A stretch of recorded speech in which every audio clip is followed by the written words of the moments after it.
കൃഷ്ണ ഗുരുവായൂരപ്പ ഭഗവാനെ നാരായണ നാരായണ നാരായണ നാരായണ നാരായണ ഭഗവാനെ രക്ഷിക്കണമേ ഈശ്വര സകല സത്യസ്വരൂപ നാരായണ നാരായണ നാരായണ.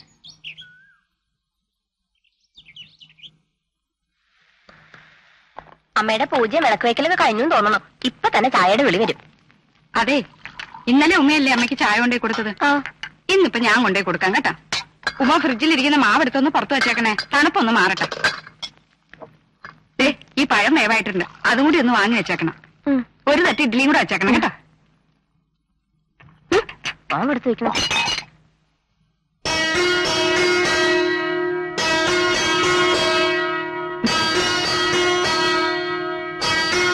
അമ്മേ ചായ. ഞാൻ ഊഹിച്ചു നീ ആയിരിക്കും അമ്മയ്ക്ക് ചായ കൊണ്ടുവരുന്നതെന്ന്. 3 മരുമക്കളും അമ്മയെ സ്നേഹിക്കാൻ മത്സരിക്കുന്നത് കാണുമ്പോ ഈ അമ്മയ്ക്ക് സഹിക്കുന്നില്ല മക്കളെ. ഇതൊക്കെ കാണാൻ ഇവിടെ ഒരാളില്ലാതെ പോയെന്ന് ഓർക്കുമ്പോ അമ്മ എന്നാത്തിനാ എപ്പോഴും ഇത് പറഞ്ഞു കരയുന്നേ? ചായ കുടിക്കമ്മേ. അയ്യോ, അമ്മയുടെ കാലിൽ എന്ത് പറ്റേ? ഓ, ചെറിയൊരു പെരുപ്പ് പോലെ. അത് അബദ്ധത്തിന് ഇവളോടൊന്ന് പറഞ്ഞുപോയി. തടവിയത് മതി സെലീനെ. അടുക്കളയിലെ കാര്യങ്ങൾ നോക്കാൻ ഞാനും ഓമയും ഉണ്ടല്ലോ. ധനവാലിന് എണീറ്റില്ലേ ചൗന്തളെ? ചായ കയ്യിൽ കിട്ടാതെ കിടക്കാൻ എഴുന്നേക്കുന്ന പതിവ് അമ്മയുടെ മോനില്ലല്ലോ. അവന് കൊടുത്തിട്ട് മതിയായിരുന്നല്ലോ എനിക്ക്. ഇന്ന് ബാങ്കുള്ളതല്ലേ? ഇപ്പൊ കൊടുക്കമ്മേ.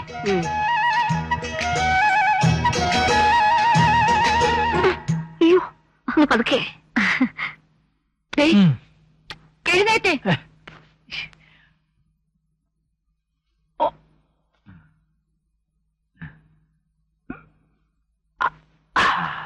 അനിയന്റെ കെട്ടുകൾ ഏത് നേരം അമ്മയുടെ മുറി തന്നെയാ. രാവിലെ തുടങ്ങിയിട്ടുണ്ട് കാല് തിരുമല്. അത് പിന്നെ അമ്മയുടെ അടുത്ത് ആരെങ്കിലും വേണ്ടേ? പ്രായമായി വരികയല്ലേ. ഇത് സ്നേഹം കൊണ്ടുള്ള ശുശ്രൂഷയൊന്നും അല്ല. എന്താ? ഇത് സ്നേഹം കൊണ്ടുള്ള ശുശ്രൂഷയൊന്നും അല്ലെന്ന്. പിന്നെ ആ അച്ചാച്ചിയുടെ മനസ്സിലിരിപ്പ് എനിക്ക് നന്നായിട്ടറിയാം. മനസ്സിലിരിപ്പ് എന്തായാലും എന്താ, അമ്മയ്ക്ക് എല്ലാ മരുമക്കളും ഒരുപോലെ തന്നെയാ. അത് നമ്മുടെ തോന്നലാ. നല്ല ഒന്നാന്തരം തറവാട്ടിൽ നിന്ന് വന്ന എന്നെ ഉമ്മയെക്കാളും അമ്മയ്ക്ക് താല്പര്യം ആ അന്യജാതിക്കാരിയോടാ.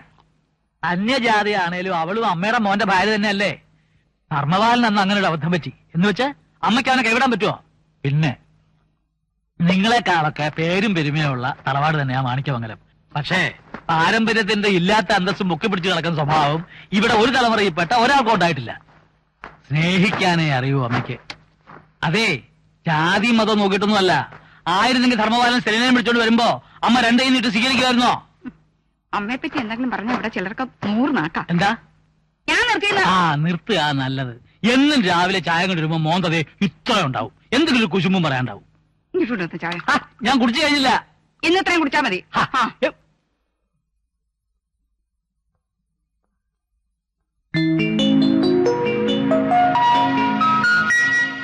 ഇതെല്ലാം കൂടെ വാരി ബെഡിലിട്ടിട്ട് ഇങ്ങേരിത് എവിടെ പോയി?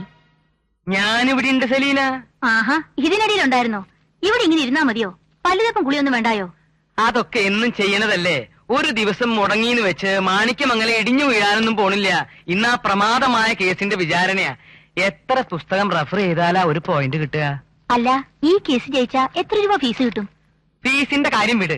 ഈ കേസ് തോറ്റാ എന്റെ ആഫീസ് പൂട്ടും. 2 പേരെ കൊന്ന പ്രതിക്ക് വേണ്ടിയാ ഞാൻ വാദിക്കണേ. എന്തും ചെയ്യാൻ മടിയില്ലാത്ത കശ്മലന്മാരാണ് അവന്റെ കൂടെ നിൽക്കുന്നത്. അയ്യോ, എന്നാ പിന്നെ ഫീസ് മുഴുവൻ മുൻകൂർ വാങ്ങാൻ മേലായിരുന്നോ? എന്റെ ഫ്യൂസ് ഊരിയാലും വേണ്ടില്ല, നിനക്ക് കാശ് കിട്ടണല്ലേ. നിങ്ങൾക്ക് എന്തെങ്കിലും സംഭവിച്ചാ എനിക്ക് ജീവിക്കണ്ടേ? ഒരു കരുതലുള്ളത് എപ്പോഴും നല്ലതാ. ഭർത്താവിനോട് സ്നേഹമുള്ള ഭാര്യമാര് ഇങ്ങനെ വേണം. എനിക്ക് സന്തോഷായി. സെലീൻ ചെന്ന് ബ്രേക്ക്ഫാസ്റ്റ് എടുത്ത് വെക്കി ചെല്ലേ.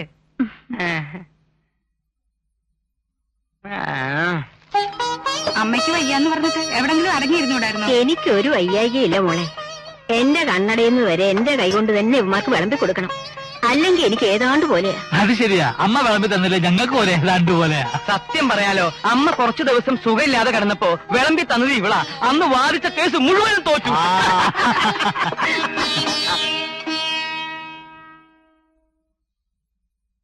നീ മുഖം വീർപ്പിക്കേണ്ട സെലീനെ. അവൻ തമാശ പറഞ്ഞല്ലേ. ചുമ്മാതല്ല കേസ് തോക്കുന്നേ. കോടതിയിൽ ഇതുവരെ വളിപ്പായിരിക്കും വിളമ്പുന്നേ. അത് സെലീനയുടെ തെറ്റിദ്ധാരണയാ.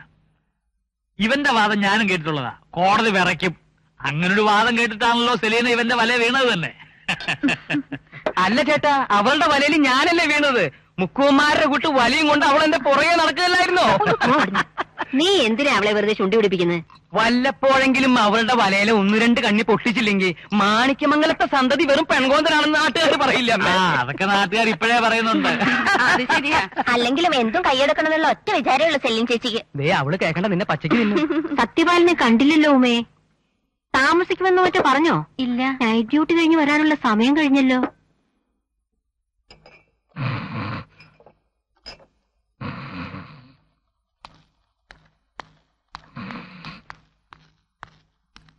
സാറേ, സത്യപാല സാറേ, നേരം വെളുത്തു സാറേ. രാവിലത്തെ കുടിയന്മാര് വരാറായി. അവര് കണ്ട മോശമാ. ഒന്ന് എഴുന്നേറ്റേ സാറേ. കെട്ടുവിട്ട് നടന്നില്ല, കുറച്ച് വെള്ളം കളിച്ച് നോക്ക്.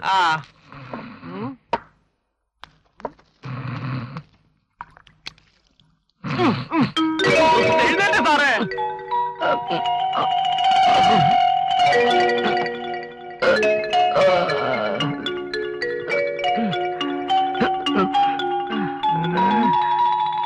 ഇത് സ്റ്റേഷൻ അല്ലല്ലോ, ഞാൻ എങ്ങനെ ഇവിടെ എത്തി?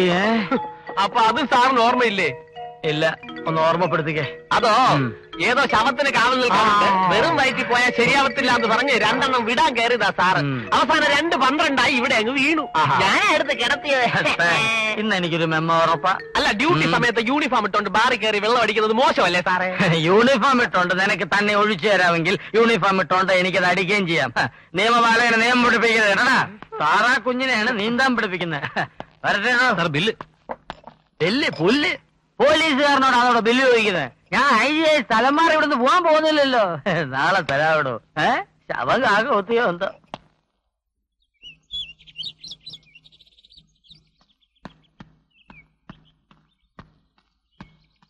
അമ്മേ, പോയിട്ട് വരട്ടെ. പോയിട്ട് വാ മോനെ. ഞാനിത് കൊടുത്തിട്ട് ആ, എന്നെ അനുഗ്രഹിക്കാമേ. ആ, പോയിട്ട് വാ മോനെ. നീ ഇന്ന് ഉച്ചയ്ക്ക് ആഹാരം ഒന്നും കൊണ്ടുപോണില്ലേ? എന്തും വാങ്ങിച്ചു തരാൻ കക്ഷികൾ ക്യൂ നിൽക്കുമ്പോ ഞാൻ എന്തിനാ അമ്മേ ഈ പൊതിച്ചോറും കൊണ്ട് പോണേ? കാര്യമൊക്കെ കൊള്ളാം. 6 മണിക്ക് മുമ്പ് എത്തണം. ഇന്ന് ഡോക്ടറെ കാണേണ്ട ഡേറ്റാ. ഓ, ഞാനതങ്ങ് മറന്നു. നീ ഒരുങ്ങുന്നു. ശിവന്റെ അമ്പലത്തിൽ ഒരു അർച്ചന വെച്ചിട്ട് പോയാ മതി. ശാസ്ത്രം മാത്രം വിചാരിച്ചിട്ട് കാര്യമൊന്നുമില്ല. അന്തോണീസ് പുണ്യാളന്റെ പള്ളിയില് ഞാൻ ഇന്ന് പ്രാർത്ഥിക്കുന്നുണ്ടമ്മേ. അമ്മ ഒന്ന് സമാധാനിക്ക്. ഈ അന്തോണീസും ശിവനും കൂടി വിചാരിച്ച 1 അല്ല 9 കുട്ടികൾ അമ്മയ്ക്ക് താലോലിക്കാം. ബാക്കി നമുക്ക് അനാഥാലയത്തിൽ കൊടുക്കാം. പോരെ? ഷോ,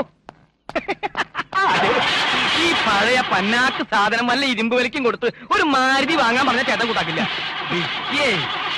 നിങ്ങൾക്കല്ല അച്ഛൻ എനിക്കാ തന്നത് കാറ്. കോടി രൂപ എന്നാ കൊടുക്കൂല. സ്റ്റാർട്ടിംഗ് ട്രബിൾ ഉണ്ടെന്നേ ഉള്ളൂ. ഒരു അംബാസഡറും ഫിയറ്റും ഇവന്റെ വെട്ടം നിൽക്കൂല. അപ്പൊ ഞാൻ പോട്ടേട്ടാ.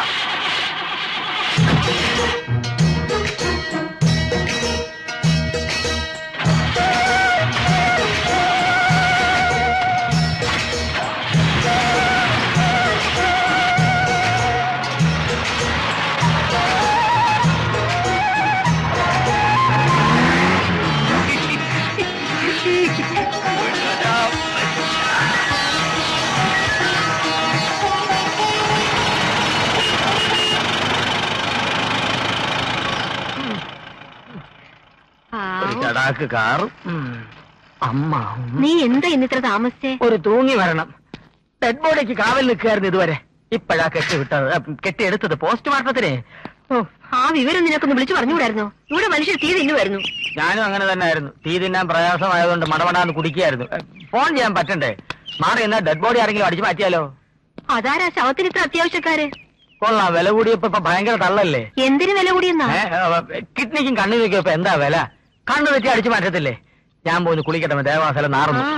അതിന് നീ ശവത്തിൽ കയറി പിടിച്ചോ? ഞാൻ പിടിച്ചതല്ല, എന്നെ പിടിപ്പിച്ചതാ. അതും തലയ്ക്ക് തന്നെ. അതല്ലേ വീണുപോയത്. ഇന്ന് നിനക്ക് എപ്പോഴാ മോനെ ഡ്യൂട്ടി? ഇന്ന് രാത്രിയിൽ നൈറ്റാണമ്മേ. രക്ഷപ്പെട്ടു.